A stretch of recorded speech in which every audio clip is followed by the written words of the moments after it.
Good afternoon. Call the Public Service Committee meeting to order. First line of business, approval of the minutes. Move to approve, Rippenbach. Second, Anderson. All those in favor say aye. Aye. All right.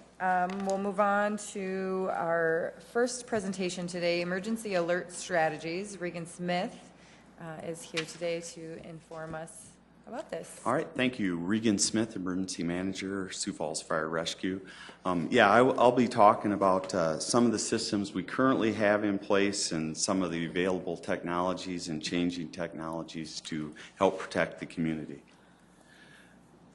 First off, I'll just kind of talk about the old technologies or what we have in place and give you all a briefing. Following the 98 Spencer tornado, that community's outdoor warning siren didn't activate because there was a power outage that struck the community before the storm hit.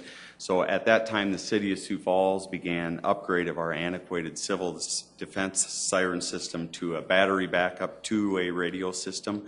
And we got that done in a short amount of time, and we now have 75 sirens throughout the city. And we typically add 2 sirens a year, depending on the growth of the city to keep up with that. The sirens are activated by radio communications through the Metro Communications 911 Center. We do a monthly test every month at 11 a.m., the first Friday of the month at 11 a.m.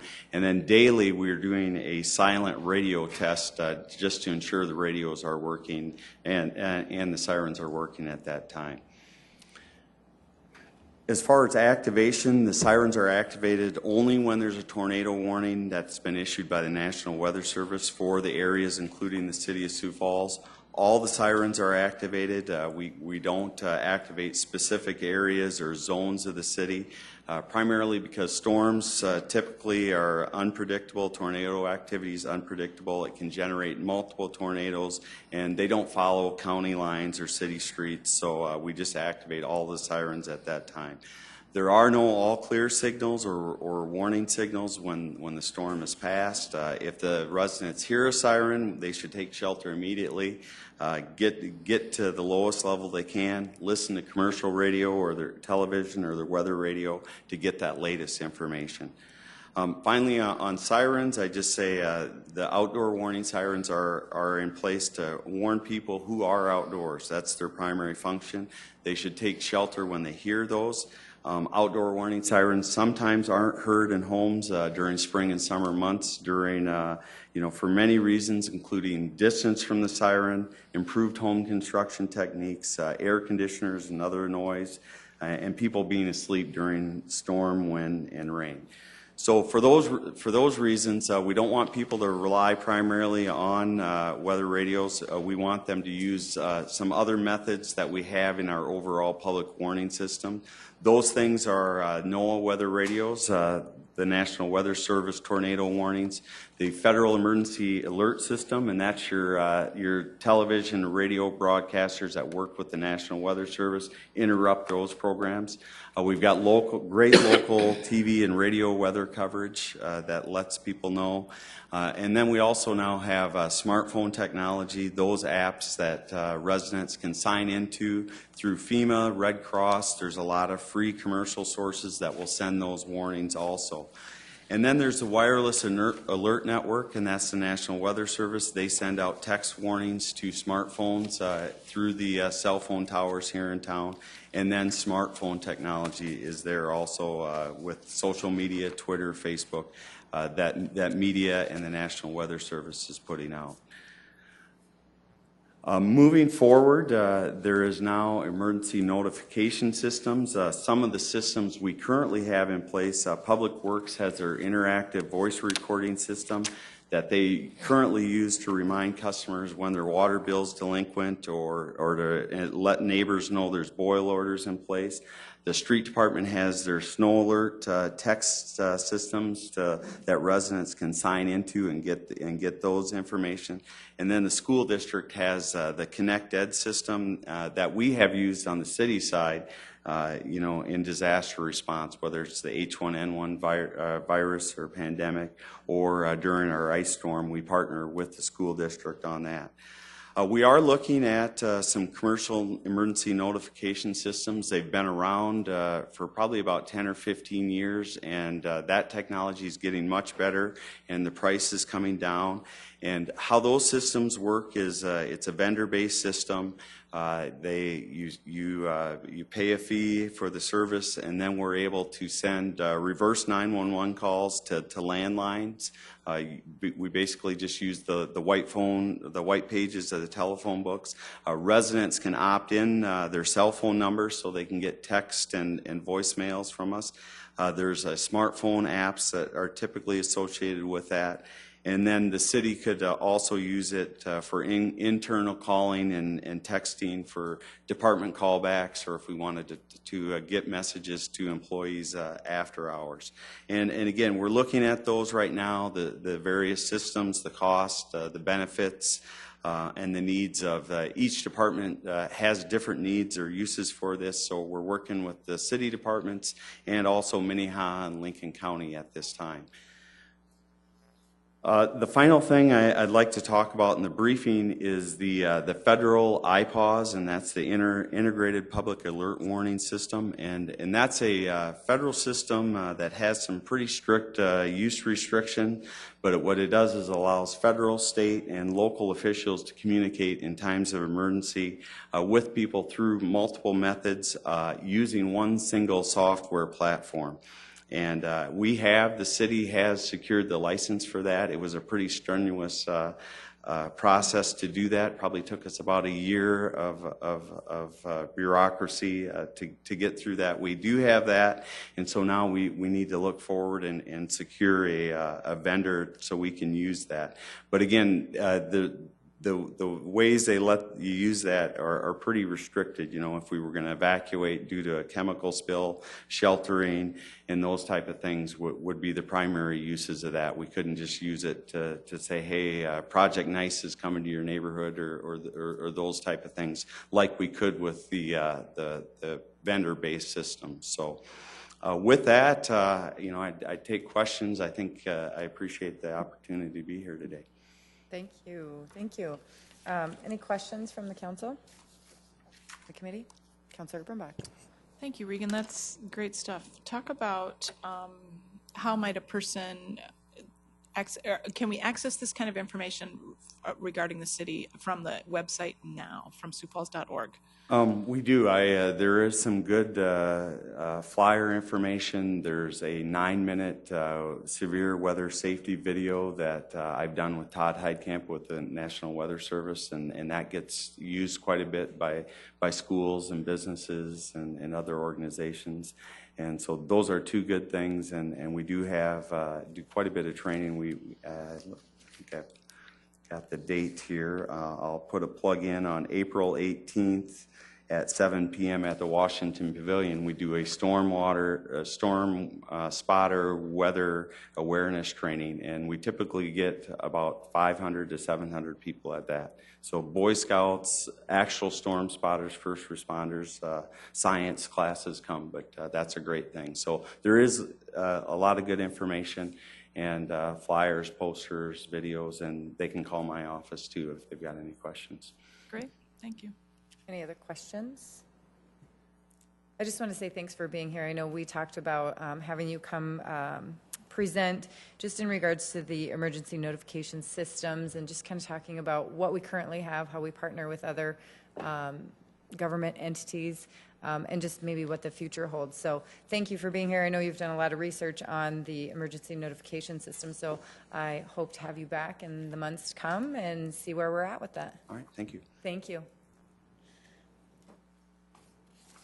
We will move along to our secondary access road by Mr. Cooper, Mike Cooper, presenting today. This is somewhat of a follow-up from the previous fire code amendments that we discussed and asked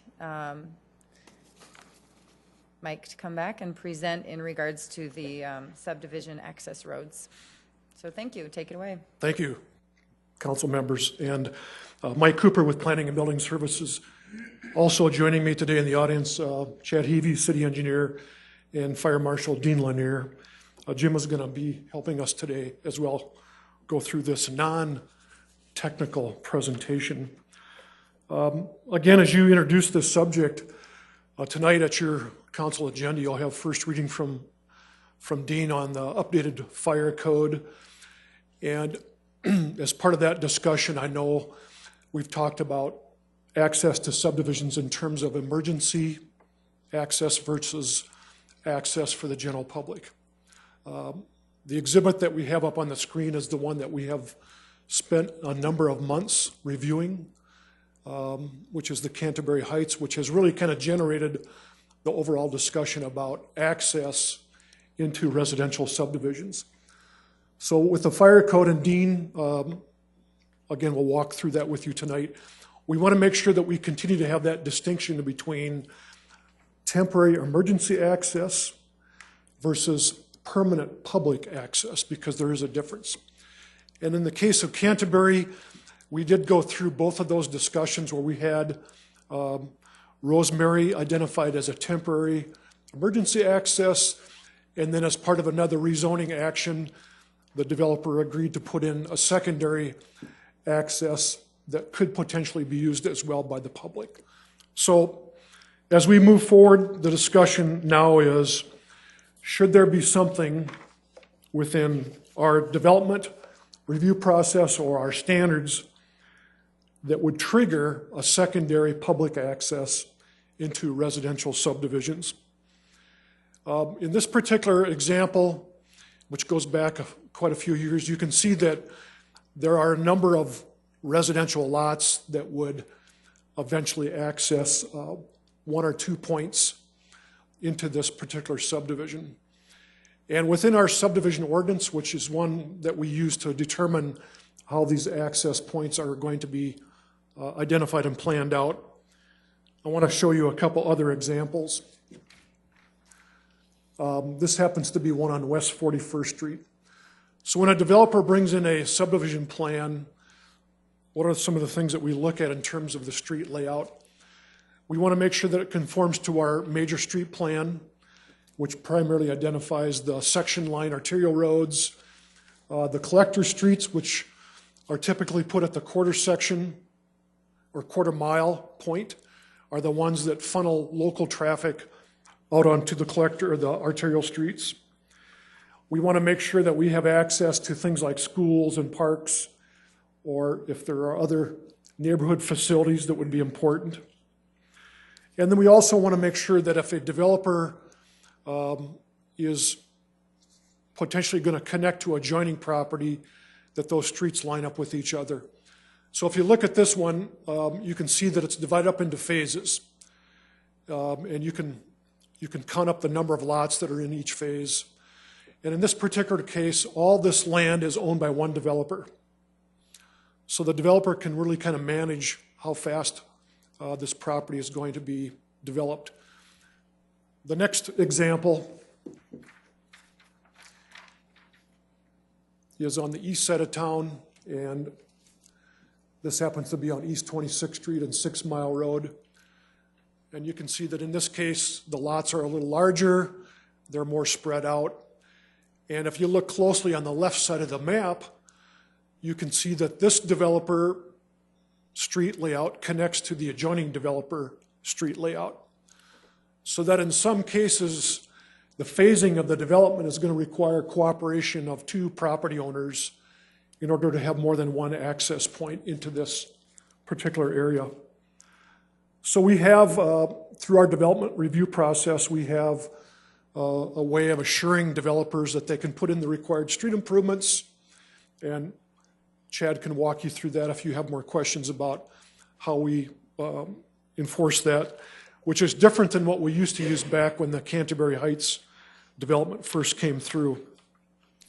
So the reason I'm kind of going through this history is that there's a number of different scenarios that we have for subdivisions, and looking at the timing, the phasing. A lot of cases it's going to be depending on the market. So if you have phase 1 of 25 lots, how long is it going to take to build out those 25 lots?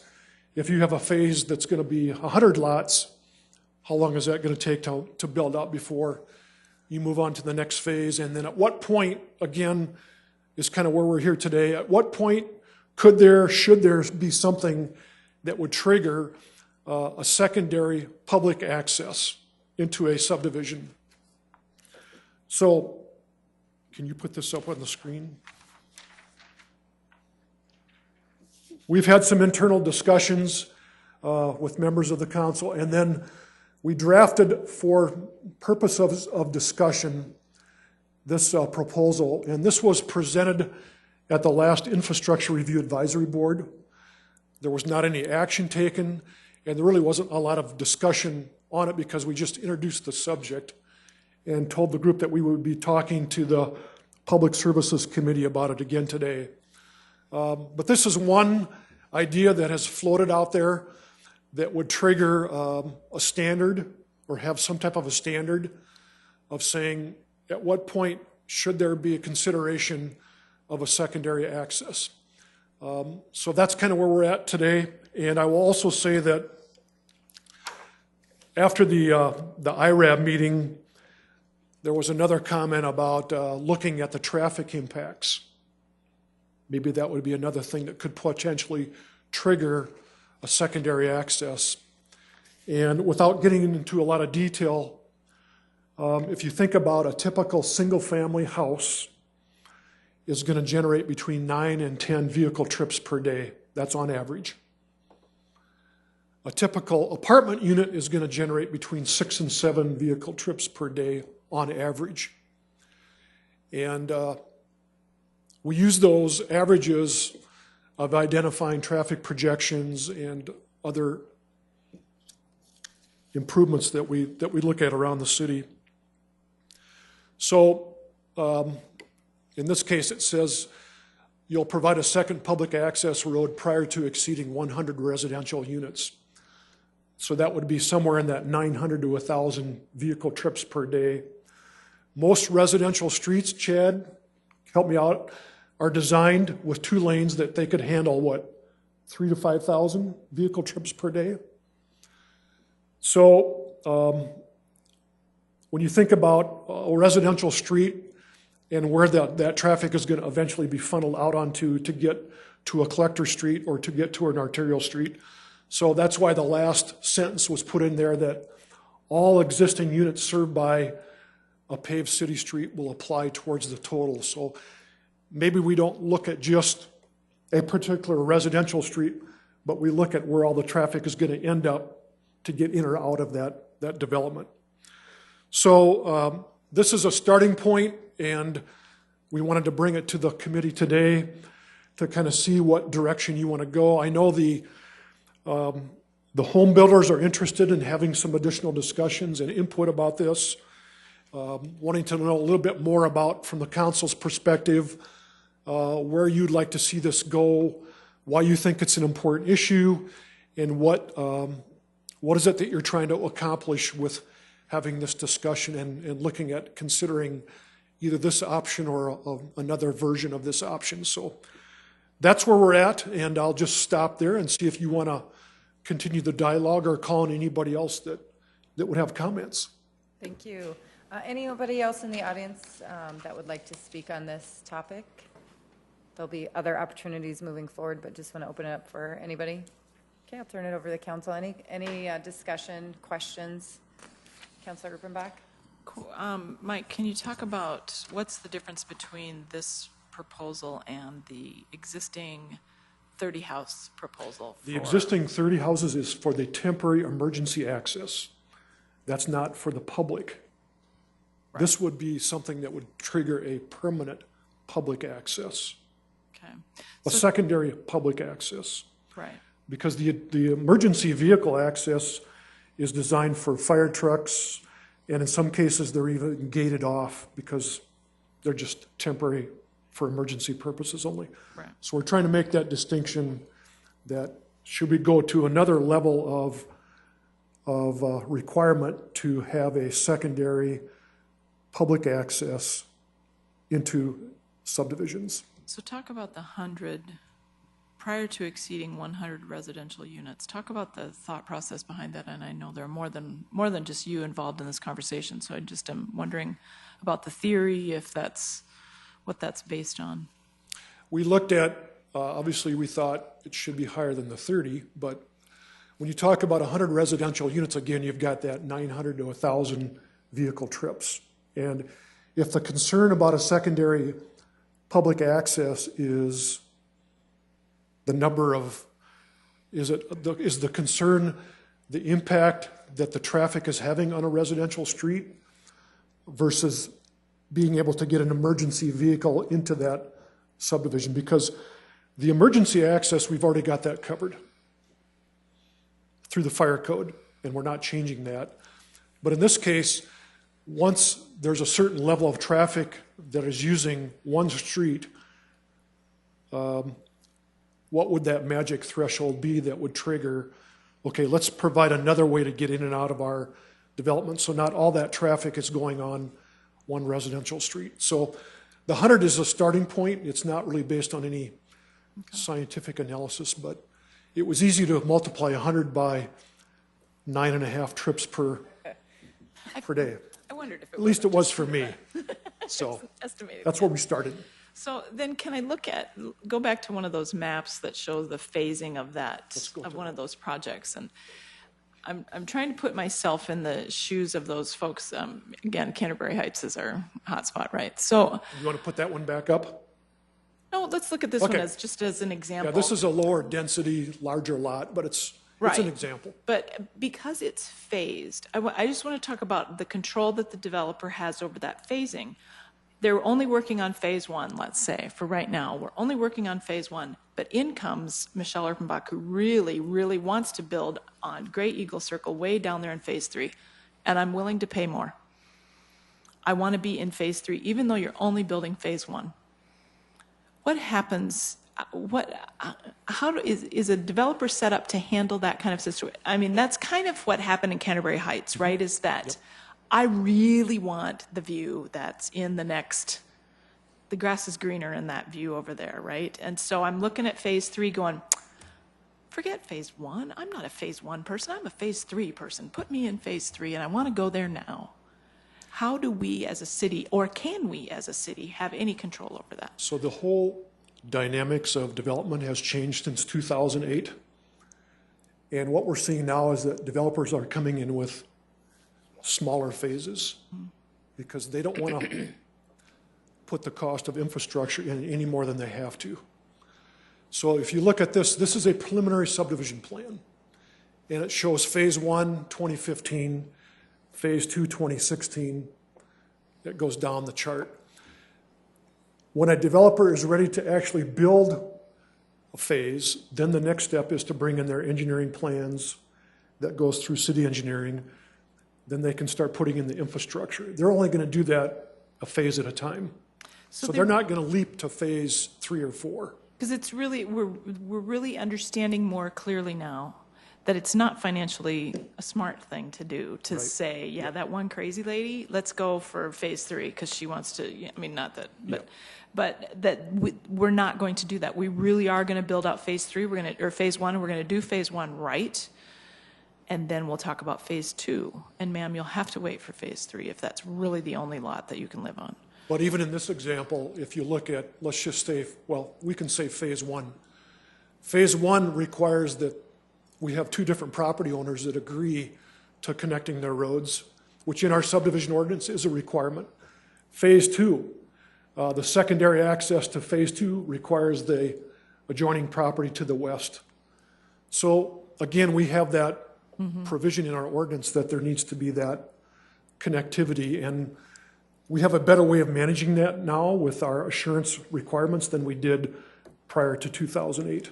And I guess, and I wasn't around then, and so that's all I've got to base my thoughts on. And so this does seem more prudent. I mean, it just really is more, let's think about this and do this in the right way. So, yeah, I appreciate that piece of it and the idea of figuring out that secondary public. I mean, it's something we've been talking about for a while, so I appreciate that. Thank you. Councilor Anderson. Okay, let's go back to the Canterbury design so that we can discuss how this actually happened here. Taking a look, can you move that up a little bit? On the bottom of the drawing there's a blank spot. That blank spot has about, what, 60 twin homes in there, Mike? Is that correct? Somewhere around there? Because Yep. they are adding into there. Those twin homes also enter and access the same point Yep. as the rest of Canterbury. Yeah, they're townhomes, but yes. Right, That so- area of Tahoe and Dubuque. Correct. So when this started, basically, we had all of these homes. There was somewhere just short of maybe about 80 homes that were entering and accessing only one point. And there wasn't a secondary emergency access at that time. Working with Chief Lanier, the secondary access point was made a little further to the north, and it was basically made through a cornfield. They put crushed rock down and made it to where it was approved by the fire department for their emergency vehicles. But that still did not resolve the issue of a secondary access entrance exit in case there was an emergency in there for people to get in and out of there. So basically, that's what started this discussion on having a secondary public access point. And then using the fire code, it was, I think, 31 homes where the emergency route had to be made. But then I always said that in the city planning, there should be a secondary one that would say a permanent road has to be established. This happened because we had a couple developers involved in this project here that unfortunately there was differences and we couldn't get the development off the ground as fast as what they had planned. But then with the development to the north, which was the Stonehenge development that we just approved here a couple weeks ago, that was utilized to get Marlowe put in so that the construction equipment and that would not go through a finished neighborhood. So I do want to applaud the planning department, fire department for working with the council on this because it wasn't easy, but Yep. this is something that we need to look at. And there are other areas in our city that have even more serious issues than this one here. On 85th in Minnesota, Mike, we've talked about that one. We turned down a development on the northeast corner of 85th and Louise, where it was going to be more of a strip mall with two video lottery establishments. But right to the north of that is a street that has basically a driveway that enters into a cul-de-sac with 90 twin homes, with only a driveway to get in and out. And in between those twin homes are electrical boxes, so you couldn't, if there was an emergency, you couldn't even drive out in between the homes. And those are the type of things that, when I drove through that neighborhood, and after the neighbors did speak to us about that, it was a little scary to me because I just looked at it as, how are we going to get our fire trucks in there? And if our fire trucks get stuck in there, now we've really got some issues. So, and that was done before I was on the council, you know, and it was a different time. But I just think that we are now moving in the right direction. We are speaking with the right individuals, right companies, right organizations to come up with something to make sure that with this new business plan that we've seen since 2009, that we're able to manage that also. Yeah, I think, again, I mentioned that since 2008-9, the whole development process has changed. I know prior to that, there were people that wanted to live on more private streets, and they wanted limited access. That was kind of a trend that we went through in the 80s and the 90s. If this particular development was coming to us today, the two things would be different. One is that we would change the phasing of it, and we would also have the assurances that the required improvements would be put in, or the city could go out and assess the property owner. So, yeah, a lot of things have changed, and so I think the process is going to work better going into the future, not only because of what the city is doing, but also just because of the way the market is So is changing. it's more than just a traffic issue, it's also a safety issue. Yep. So I guess we're looking for some direction from you, the committee members.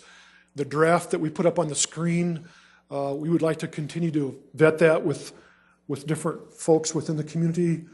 We could come back at your next meeting and maybe give more of a final proposal. But if you have other suggestions or other ideas of how we should move forward with this discussion, we're open to your suggestions.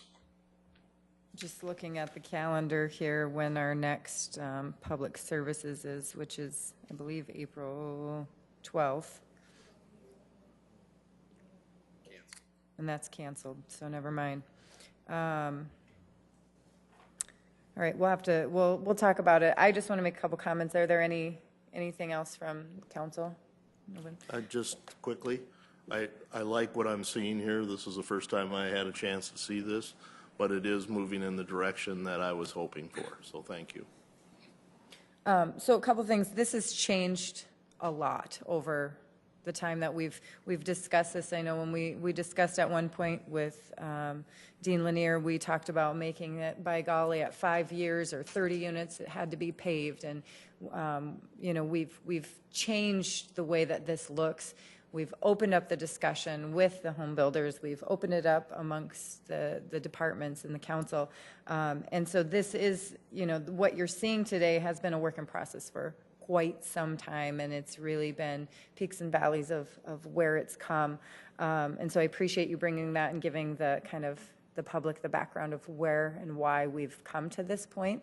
I do feel that we certainly, I know you took it to IRAB, that's fantastic. I think that we need to make sure that the home builders, I know Todd Anowski's here today. I'm not going to put you on the hot seat and ask you to come up and share your opinion at this point, but I would hope that we can bring it to them and bring it back to the council sooner than later.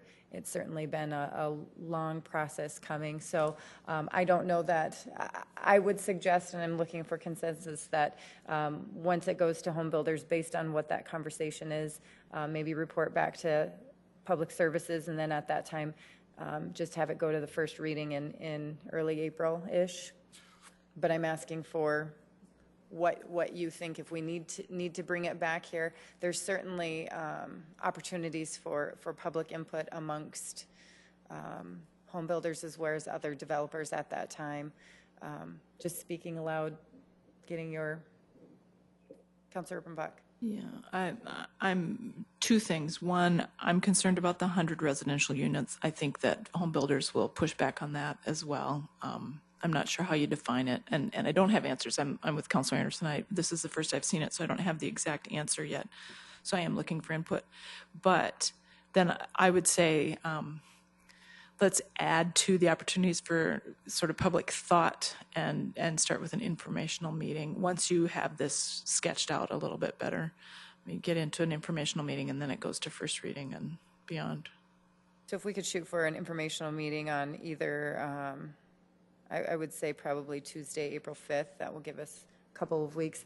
And if I can just make a comment about the 100 residential units, the way that this has changed also is we had great discussion about a permanent secondary access, meaning at 5 years, you're going to pave that, and it didn't matter how big your development was, or if it just all of a sudden stopped at 31, you had to have it paved after 5 years is what the policy said. However, that just doesn't make sense to require that. Roads change, developments change, the economy changes, everything changes over time. And so we wanted to be more flexible and really just focus on that secondary public access road.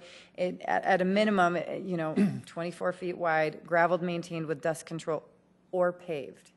Now, if these developments are moving quickly, the developers are probably going to pave them once it gets to 100. I mean, we're talking a lot of, 100 it's a lot of people. That's a lot of houses and or townhome, twin homes, apartments, if it's within that range. And that's basically just for the trip projections. But just don't, I would just caution to not get hung up on that residential, because we are backing off and saying you don't have to have it paved, curb, gutter, this, that, because even in Canterbury Heights, with the highway coming around and vacating the road and the way the sanitary sewer flows, it's so complicated to say we can't be flexible on having that road be paved. And so this gives that flexibility that go ahead and pave it if you're ready to do it at that point. But if you're not quite ready, we need to allow the safety for the buses to come through, the plows to come through, additional, not just emergency access for the fire trucks, but if there is a catastrophe, how are you going to get out of that development?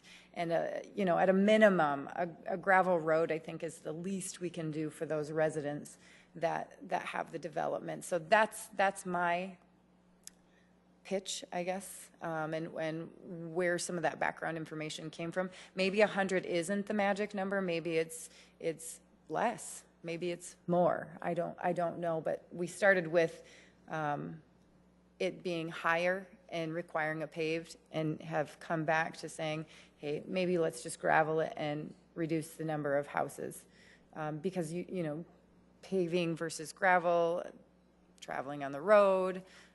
It's much different. Also, Counselor, also, and Mike, you might want to comment on this.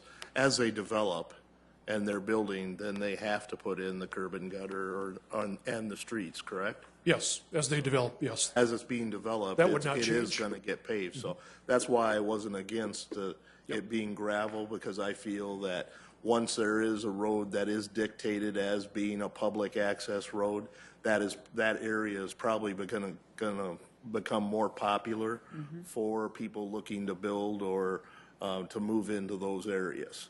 It was just a safety issue for me first, to make sure that they did have a secondary.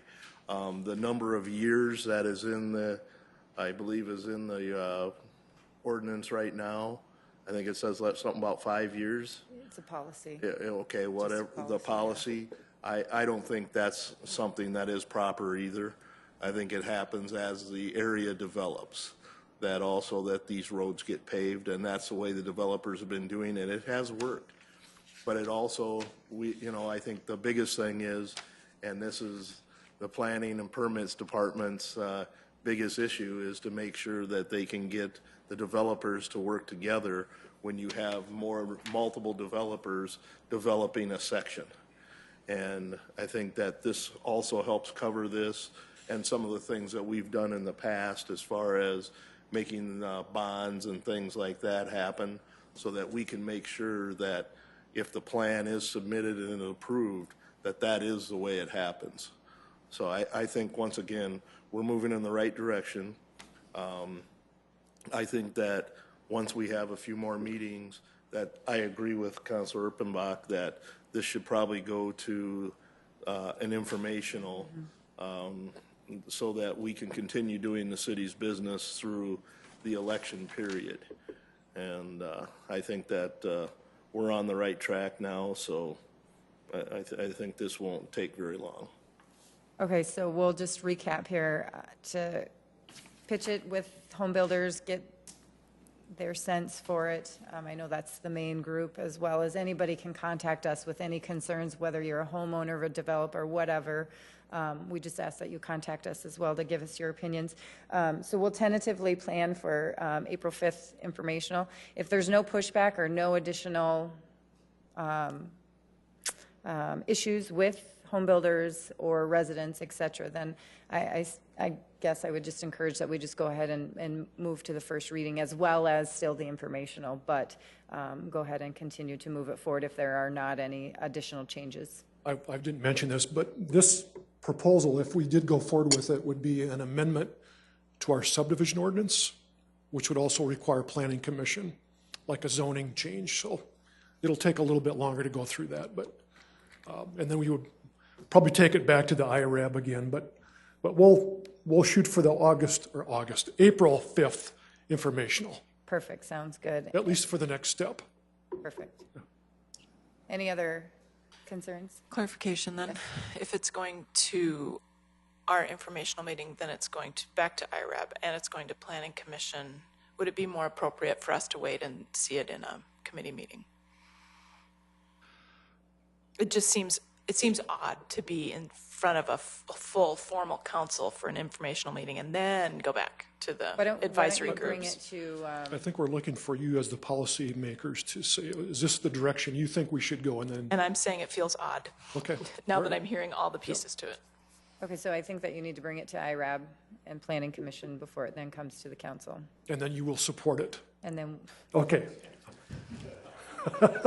that's my concern as well. I understand the steps that it needs to go through, but we as the policy making need to step up and say if we're willing to support this, and is this the direction that we want to go in?